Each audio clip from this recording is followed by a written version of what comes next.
1 de septiembre de 1960. Dallas, Texas.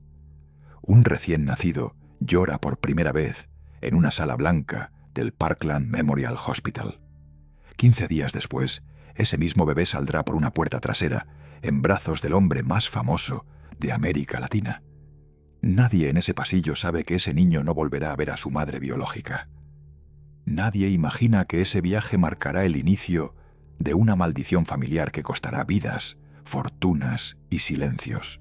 Porque detrás de esta historia hay una madre olvidada, un trato firmado en la madrugada, un hijo comprado, una nota suicida escondida durante décadas, 70 millones de dólares que desaparecieron sin dejar rastro, y un apellido, el apellido Moreno, que pasaría de ser orgullo nacional a convertirse en sinónimo de tragedia. En este video verás documentos que nunca salieron a la luz. La carta manuscrita de una mujer desesperada en la habitación 2011 del Hotel Alfer. La declaración forense que contradice la versión oficial de una muerte. Los papeles notariales fechados semanas antes de que Cantinflas muriera. Y las transcripciones judiciales donde un nieto acusa a su propio padre de corromperlo desde los 12 años. 3 generaciones unidas por un solo hilo. Un secreto que nunca debió existir. Un dinero que todos buscaron y nadie encontró. Y un dolor que se transmitió como herencia. Pero antes de hablar del bebé arrancado de su cuna, antes del suicidio en un hotel, antes de las adicciones, las disputas legales y los hijos destruidos por un apellido que nunca pidieron, tenemos que retroceder. Porque para entender cómo empezó esta tragedia, primero hay que entender al hombre que la creó sin medir las consecuencias. Mario Moreno Cantinflas. Y la verdad que estuvo enterrada durante más de 60 años, es mucho más oscura que cualquiera de sus películas. Vamos a retroceder al origen. En los años 40, Ciudad de México era un mosaico de carpas, humo de carbón y risas baratas. Allí, entre escenarios improvisados, un joven flaco de 18 años con bigote incipiente empezó a construir un mito sin saberlo. Su nombre, Mario Fortino Alfonso Moreno Reyes. Pero el mundo lo recordaría como Cantinflas. Nacido en una familia humilde del barrio Santa María la Redonda, hijo de Pedro Moreno Esquivel, cartero, y María de la Soledad Reyes Guízar, una mujer que había renunciado a su estatus familiar para vivir un amor pobre. Mario creció entre 11 hermanos, aprendiendo que para sobrevivir había que hacer reír o correr muy rápido. Lo suyo fue lo primero. Las carpas lo adoptaron. Primero como boxeador ligero, luego como bailarín, finalmente como comediante improvisado. El personaje nació casi por accidente. Un hombre que hablaba rápido, sin pausas, confundiendo a todos con lógica circular. Ese estilo sería tan icónico que, décadas más tarde, la Real Academia Española añadiría un verbo inspirado en él: cantinflear. En una de aquellas carpas conoció a Valentina Ivanova, hija de artistas circenses rusos exiliados. Ella tenía 19 años, él 18. Una mezcla improbable. Una joven refinada, de ojos claros, marcada por la disciplina del circo europeo, y un muchacho mexicano de barrio que apenas tenía para un par de zapatos. Pero el amor no entiende de orígenes. Se casaron en 1934, en una ceremonia pequeña donde los invitados cabían en una sola mesa.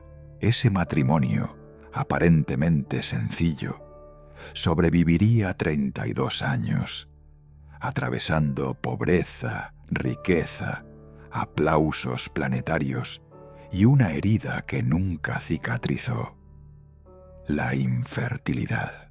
Los primeros años no causaron alarma. Eran jóvenes, Tenían tiempo. Pero en 1937, el primer diagnóstico cayó como un golpe seco. Problemas ováricos para ella, baja fertilidad para él. La combinación era letal. Las posibilidades de concebir se reducían a cero. Lo intentaron todo. Especialistas en Ciudad de México, clínicas privadas en Los Ángeles, incluso tratamientos experimentales en Europa. Cada intento fallido era una grieta nueva en el matrimonio, y en medio de esa intimidad rota, la carrera de Cantinflas explotaba. Entre 1940 y 1950 se convirtió en la cara del cine mexicano. Lo adoraban presidentes, campesinos, obreros, artistas. Su personaje era el espejo de un país que necesitaba reír para no llorar. Pero el éxito no llena cunas vacías. En 1956, Hollywood lo coronó con un Globo de Oro por La Vuelta al Mundo en 80 días. Charlie Chaplin lo llamó el mejor comediante vivo. Era una leyenda internacional, pero todas las noches, al quitarse el maquillaje, seguía escuchando el mismo silencio, el de una casa sin hijos. Valentina proponía adopción. Él se negaba. En el México conservador de mediados del siglo XX, Mario asociaba la herencia con la sangre, no con el amor. Su apellido, su mayor orgullo, moriría con él si no tenía descendencia. Las discusiones eran constantes. La ansiedad crecería hasta volverse obsesión. Y cuando un hombre tan poderoso como Cantinflas se obsesiona, el mundo alrededor se quiebra. Para 1959, Mario tenía 48 años, fama global, fortuna millonaria y un matrimonio fracturado por décadas de intentos fallidos. Fue entonces, mientras filmaba Pepe en Los Ángeles, que el destino le puso enfrente a una mujer que cambiaría la historia para siempre, Marion Roberts. ¿Cómo se conocieron? ¿Qué hablaron? ¿Cómo empezó esa cercanía? Nadie lo sabe con precisión. Pero lo que sí sabemos, gracias a documentos y cartas recuperadas, es que ese encuentro abriría una puerta que él llevaba 26 años intentando romper, la posibilidad de convertirse en padre. Y esa puerta, cuando finalmente se abrió, fue demasiado oscura para cerrarse sin consecuencias, porque lo que empezó como un deseo terminó convirtiéndose en el error que destruiría a 3 generaciones. La historia oficial dice que todo comenzó en 1960, cuando Mario Arturo apareció como un milagro en la vida de Cantinflas. La historia real, la que se esconde entre cartas manchadas de tinta, declaraciones olvidadas y un número de habitación que sigue resonando 6 décadas después, comenzó un año antes, en 1959, cuando Mario Moreno, ya con 48 años y fama mundial, conoció a una mujer estadounidense llamada Marion Roberts. Ella no era actriz, ni bailarina, ni estrella. Era una mujer común, sin fortuna, sin apellido conocido. Y precisamente por eso, el encuentro entre ambos no dejó rastros públicos. No hay fotos, no hay registros de cena, no hay entrevistas que lo mencionen. Solo existe lo que Marion dejó escrito y lo que ocultó hasta el día de su muerte. En una carta dirigida a Cantinflas, hallada años después entre documentos privados, Marion escribió algo que cambiaría para siempre la historia de la familia Moreno. Hablaba de un viaje a Dallas, mencionaba la oficina de un abogado llamado Jim Martin y, sin rodeos, describía un asunto pendiente. Pues veremos qué clase de acuerdo podemos establecer. La otra pareja debe ser compensada. Ellos confiaban en recibir al niño. Ese fragmento, tan corto como perturbador, revela toda la verdad. No se trataba de adopción, no se trataba de una decisión amorosa, era una negociación. Marion estaba embarazada y había una pareja en Dallas dispuesta a adoptar al bebé. Pero la llegada de Mario Moreno, su poder, su dinero, su necesidad desesperada de un heredero, cambió el rumbo. Los documentos son inequívocos. Cantinflas superó la oferta de la pareja que esperaba al niño. Pagó más. Cerró el trato y se aseguró lo que llevaba décadas buscando: un hijo que llevara su nombre. El 1 de septiembre de 1960, a las 3:35 de la madrugada, nació Mario Arturo. 15 días después, el famoso comediante cruzó una puerta trasera del Parkland Memorial Hospital y salió de Estados Unidos con el bebé en brazos. No hubo despedida para Marion. Solo silencio. El 8 de diciembre de 1960, en una ceremonia privada en la Ciudad de México, el bebé fue bautizado como Mario Arturo Moreno Ivanova. El apellido Roberts desapareció ese mismo día. El trato estaba consumado. Pero los secretos siempre exigen un precio. A principios de 1961, la mujer que había dado a luz al hijo que ya no era suyo viajó a la Ciudad de México. Se hospedó en el Hotel Alfer, habitación 2011. Según el reporte forense, compró un frasco de pastillas, subió sola, cerró la puerta y nunca volvió a abrirla. La encontraron horas después, sin vida, tras ingerir una cantidad letal de barbitúricos. La policía clasificó el caso como suicidio. No hubo investigación adicional. No hubo familia que reclamara su cuerpo. La madre del heredero de Cantinflas murió sola, en silencio, en un cuarto barato de hotel. Y mientras tanto, a miles de kilómetros de distancia emocional, Mario Moreno anunciaba ante la prensa que por fin tenía un hijo. Su pueblo celebraba. Hollywood enviaba felicitaciones. Sus colegas lo abrazaban. Pero detrás de la sonrisa del comediante más querido de América Latina, una sombra comenzaba a crecer. Porque todo secreto enterrado tiene un eco. Y ese eco, tarde o temprano, vuelve para cobrar su deuda. Y la deuda de ese secreto estaba a punto de destruir no solo al niño que nació en Dallas, sino a todo un linaje: Mario Arturo Moreno.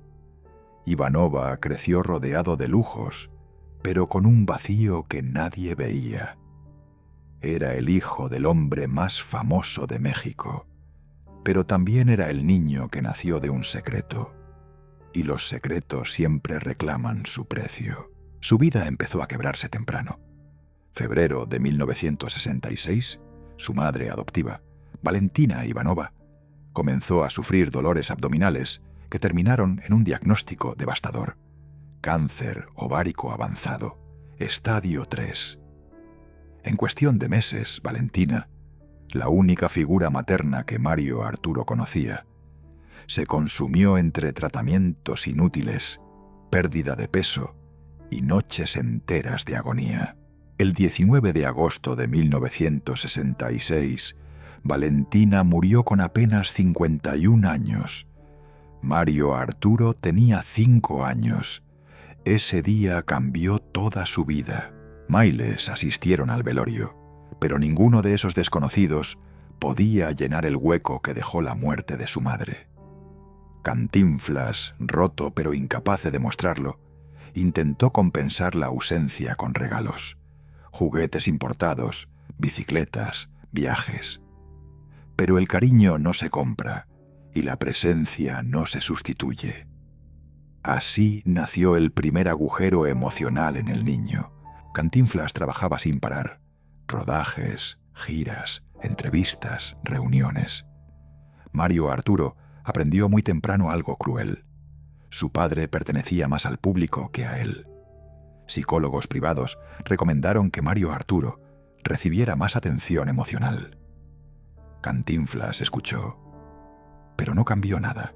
El niño comenzó a desarrollar ansiedad nocturna, terrores, comportamientos agresivos en la escuela. Tenía todo menos lo esencial: estabilidad. A los 11 años, su conducta ya era un problema.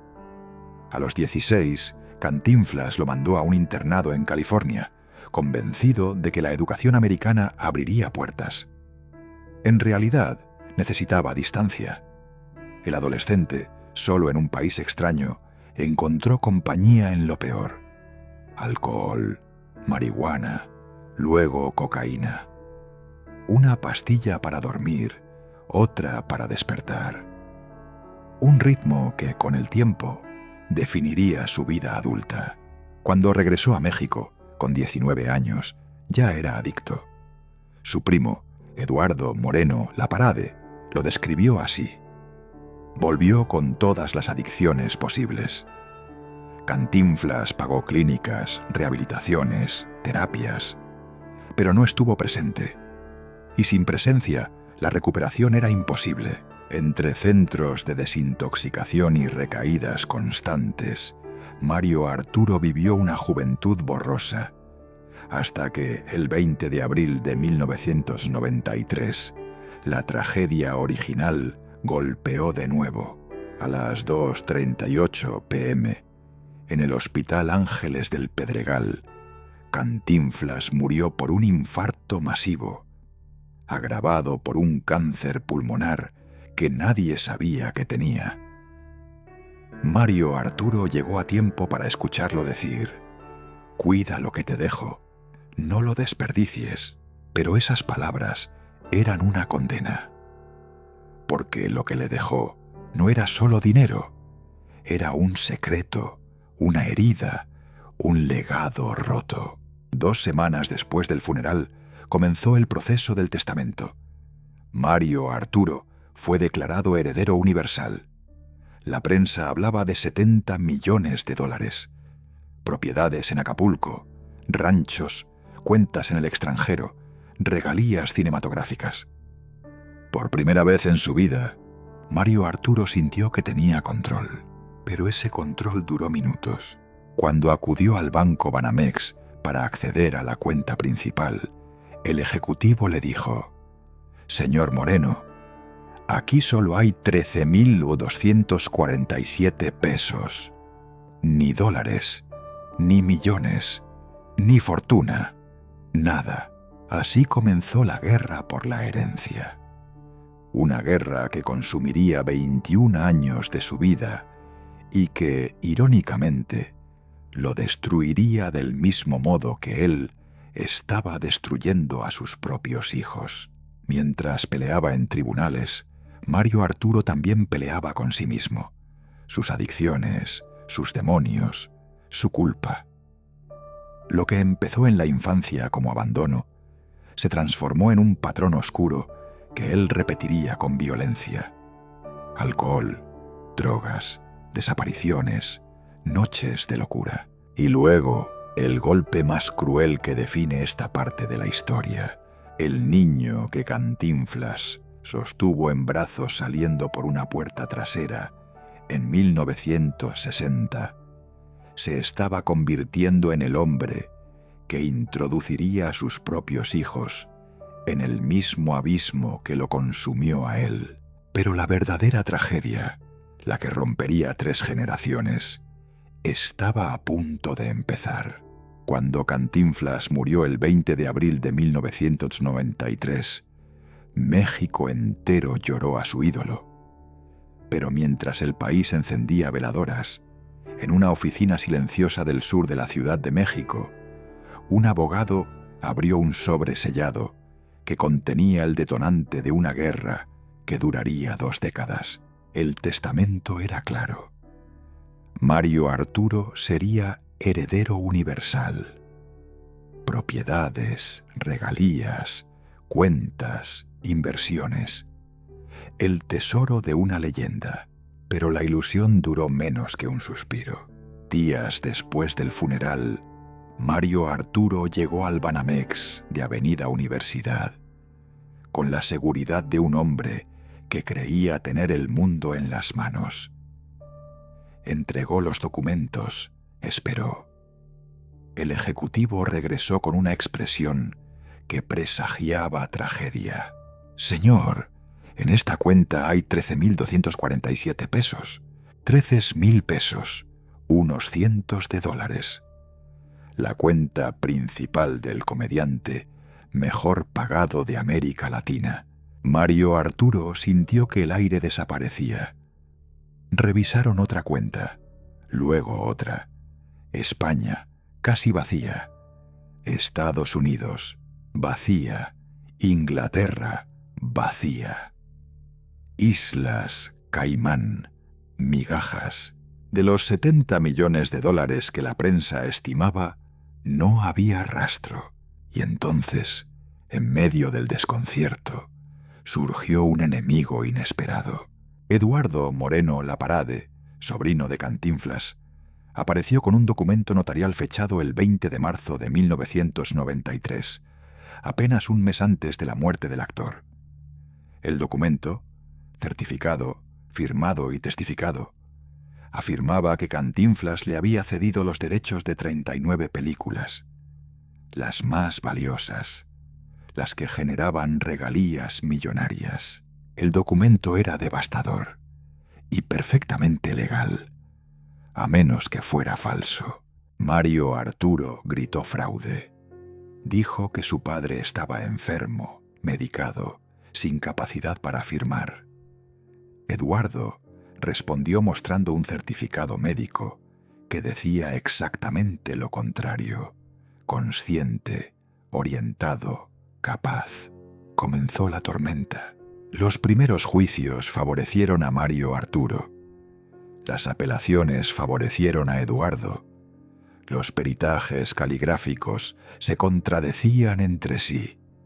Los jueces cambiaban, los abogados se enriquecían, los documentos se multiplicaban como sombras. Años pasaron. Se vendieron propiedades para pagar honorarios legales. Lo poco que quedaba de la fortuna de Cantinflas se drenaba en silencio. Luego entró un tercer jugador al escenario: Columbia Pictures. Desde Los Ángeles, la compañía presentó contratos antiguos firmados por Cantinflas en los años 60. Afirmaban que ellos tenían derechos sobre 34 películas, independientemente de quién ganara la guerra familiar en México. En 2001, un juez estadounidense les dio la razón. En un instante, la herencia cinematográfica de Cantinflas quedó pulverizada en 3 pedazos. Columbia se llevó 34 películas, Eduardo 5, Mario Arturo, nada. La prensa lo llamó la ruina perfecta, pero la guerra no había terminado. Continuaron litigios, apelaciones, audiencias. 20 años de destrucción lenta. Hasta que, finalmente, en 2015, la Corte resolvió el conflicto. Eduardo se quedaba con las películas cedidas. Mario Arturo mantenía algunas propiedades, casi todas hipotecadas, y la fortuna original, los millones, los bienes, el legado, había desaparecido para siempre. Pero lo más doloroso no estaba en los tribunales. Mientras los abogados discutían contratos, otro conflicto, más íntimo y más brutal, se gestaba dentro de la casa de Mario Arturo. La herencia que realmente importaba, la emocional, estaba hecha pedazos, y un hijo, destruido por las drogas y la rabia, estaba a punto de convertir el apellido Moreno en sinónimo de tragedia, porque la guerra legal terminaba aquí, pero la guerra familiar apenas comenzaba. La historia dice que las maldiciones no existen, pero los patrones sí. Y cuando un secreto nace en una habitación de hotel, cuando una madre muere lejos de su hijo, cuando un niño crece entre silencio y abandono, el dolor se mueve como una sombra que pasa de una generación a otra. Así empezó el descenso de la tercera generación de la familia Moreno. Mario Arturo, consumido por adicciones, pleitos legales y una identidad construida sobre una mentira, ya no era el joven que buscaba aprobación de su padre, Era un hombre roto. Y en ese estado tomó decisiones que marcarían para siempre a sus hijos. El mayor, Mario Moreno Bernat, nació en 1992, cuando su padre aún tenía acceso a dinero, fiestas, fama social. De bebé dormía en cunas importadas, pero despertaba en medio de discusiones, noches sin padre y un ambiente lleno de tensiones. Su madre, Sandra Bernat, trató de protegerlo, pero pronto entendió que estaba sola. A finales de los años 90, Mario Arturo desaparecía por días. Volvía ojeroso, con la nariz sangrando, tembloroso. «Está trabajando», decía, pero la verdad estaba en su mirada perdida. Cocaína, alcohol, barbitúricos. Todo aquello que él había consumido desde los 16 años regresaba como un monstruo hambriento. El niño creció viendo cómo su padre destruía cualquier oportunidad de estabilidad. Peleas, gritos, objetos rotos, promesas que duraban horas. Sandra se aferró a lo que pudo, pero cuando vio a su marido consumiendo frente al niño, tomó la única decisión posible: irse. En 1997, después de varios episodios violentos, un juez otorgó custodia total a Sandra. Mario Arturo obtuvo visitas supervisadas, pero el apellido Cantinflas todavía abría puertas, y esas puertas eran peligrosas.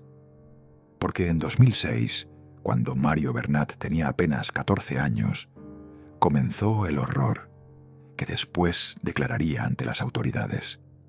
Su padre, en un intento torpe de acercarse a él, lo introdujo al mismo infierno que lo había consumido. Primero marihuana, luego cocaína, luego noches en antros y prostíbulos, encerrados durante horas mientras Mario Arturo repetía: «Así se hace uno hombre». La violencia ya no era solo emocional, era química, era física, era heredada. Y entonces ocurrió lo inevitable. El hijo denunció al padre. El 20 de junio de 2012, Mario Moreno Bernat, de 21 años, se presentó ante la Fiscalía del Distrito Federal. Estaba temblando, ojeroso, hablando entre pausas. Declaró bajo juramento que su padre lo había corrompido desde los 12 años. Lo acusó de exponerlo a drogas, alcohol, sexo forzado. Dijo: «Mi papá me dio mi primer cigarro de marihuana. Mi papá me dio cocaína por primera vez. Mi papá me llevó a lugares donde ningún niño debe estar». Los medios explotaron la noticia. Las portadas gritaban: «Nieto de Cantinflas denuncia a su padre por corrupción de menores». Mario Arturo nunca respondió públicamente. Se escondió detrás de abogados. Dijo que su hijo tenía problemas mentales. Pero la verdad ya no podía ocultarse. Un año después, el 24 de junio de 2013, ocurrió la tragedia final. Mario Bernat se hospedó en el Hotel Santa Cruz, habitación 304. Estaba acompañado por una mujer joven. Ella salió 10 minutos para comprar cigarros. Cuando regresó, abrió la puerta y lo vio colgado con un cordón en el baño. Ojos abiertos, pies apenas tocando el piso. La escena era un eco perverso de algo que había ocurrido 52 años antes, en otra habitación de hotel. La muerte de Marion Roberts, la madre que Cantinflas intentó borrar. 2 muertes, 2 hoteles, 2 generaciones distintas, una misma sombra. La policía cerró el caso como suicidio. Pero años después, su hermano Gabriel afirmaría ante cámaras que fue asesinato, un ajuste de cuentas, una venganza relacionada con deudas de droga. No hay evidencia forense, no hay expediente reabierto, solo el dolor intacto. Gabriel, por su parte, vivió su propio infierno. Tras la muerte de su hermano, fue abandonado emocional y económicamente. Pasó años viviendo en la calle, pidiendo limosna, durmiendo en camionetas, consumido por su propia adicción, producto del entorno que su padre había creado. 3 generaciones, 3 heridas abiertas, 3 vidas desgarradas por un mismo secreto. Y ahora, con un hijo muerto y otro perdido en las calles, El ciclo estaba completo. Pero aún no había terminado. La muerte de Mario Arturo, ocurrida la mañana del 15 de mayo de 2017, no fue solo el final de un hombre, fue el cierre inevitable de un ciclo que había comenzado 57 años antes, cuando un bebé fue arrancado de los brazos de su madre biológica en Dallas. Su vida, marcada por abandono, adicciones, pérdidas y guerras interminables, terminó exactamente como había vivido, solo, sin aire, sin redención, en una habitación prestada. Los paramédicos llegaron demasiado tarde. El informe médico fue claro: infarto fulminante, agravado por décadas de consumo de alcohol, barbitúricos y cocaína. El corazón, ya dañado por una válvula congénita y años de abuso, simplemente se detuvo. No hubo pelea legal que lo salvara. No hubo fortuna que lo protegiera. Solo un cuerpo exhausto que finalmente se rindió. Su funeral, celebrado en el Panteón francés de San Joaquín, fue un contraste cruel con el de su padre. Donde Cantinflas tuvo presidentes, embajadores y miles de admiradores, Mario Arturo solo tuvo un puñado de familiares. Sus hijos, algunos amigos cercanos y una prensa que ya no lo veía como heredero, sino como tragedia. Ninguna figura política, ningún homenaje nacional. Solo un adiós silencioso para un hombre que nunca pudo escapar del apellido que lo definió y lo destruyó. La herencia, lo poco que quedaba después de 22 años de litigios, pasó a manos de Tita Marbez, su viuda legal. Ella declaró que todo estaba en orden, pero la realidad era otra. De los 70 millones originales quedaban migajas, propiedades hipotecadas, cuentas vacías, deudas acumuladas. Nada para los hijos, nada para la tercera generación del apellido Moreno. Pero lo más devastador no estaba en el testamento, estaba en la ausencia. Gabriel, quien había vivido en la calle, volvió al velorio como un joven roto, con ojos que habían visto demasiado para sus 17 años. Marisa, su hermana melliza, se mantuvo distante, casi ausente de la vida pública. Mario y Valentina, los hijos del primer matrimonio, llegaron escoltados, sin hacer declaraciones. Y todos ellos, sin excepción, lloraban no al padre que tuvieron, sino al padre que nunca existió para ellos. El cierre del ataúd de Mario Arturo simbolizó algo más que una muerte. Simbolizó el fin de una línea familiar que había cargado con un secreto que comenzó en 1960 y que, como un veneno lento, atravesó 3 generaciones destruyéndolo todo. La madre que murió sola en un hotel, el niño que creció en abandono, el joven que cayó en adicciones, el padre que destruyó a sus hijos y el nieto que terminó colgado en una habitación 304. La maldición familiar no terminó con él, pero por primera vez había una oportunidad de romperla.